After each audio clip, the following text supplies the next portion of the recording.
Toba टेक्सिंग जंग road पर लगाए जाने वाले रमज़ान बाजार को तो एक तरफ अवाम ने सराहा है कि इस इक़दाम से तमाम ज़रूरियात की चीज़ें हमें एक ही जगह से बआसानी मिल रही हैं और सिक्योरिटी के भी बेहतरीन इंतजाम किए गए हैं। लेकिन दूसरी तरफ वही अवाम साथ महंगाई का रोना भी रो रही है कि तब्दीली से उल्टा गरीब अवाम को जलील किया जा रहा है। चीज़ों की खरीदारी पर किसी भी किस्म का खास रिलीफ नहीं मुहैया किया जा रहा।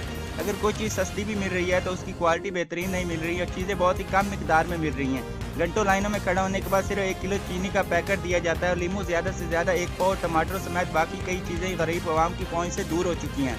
और मुकामी लोगों ने डिप्टी कमिश्नर टोबा टेक्सिंग से पुरज़ोर अपील की है कि ईद से पहले चीनी समेत बाकी चीज़ों की मिकदार को बढ़ाया जाए। और लोगों ने रमज़ान बाजार में सिक्योरिटी और बैठने के बेहतरीन इंतजाम मुहैया करने पर डिप्टी कमिश्नर मियां मोहसिन रशीद साहब और इंतजामिया का शुक्रिया अदा किया है कि इसी तरह बाकी चीज़ों पर भी तवज्जो दी जाए। Camera team camera Abdul Qadir.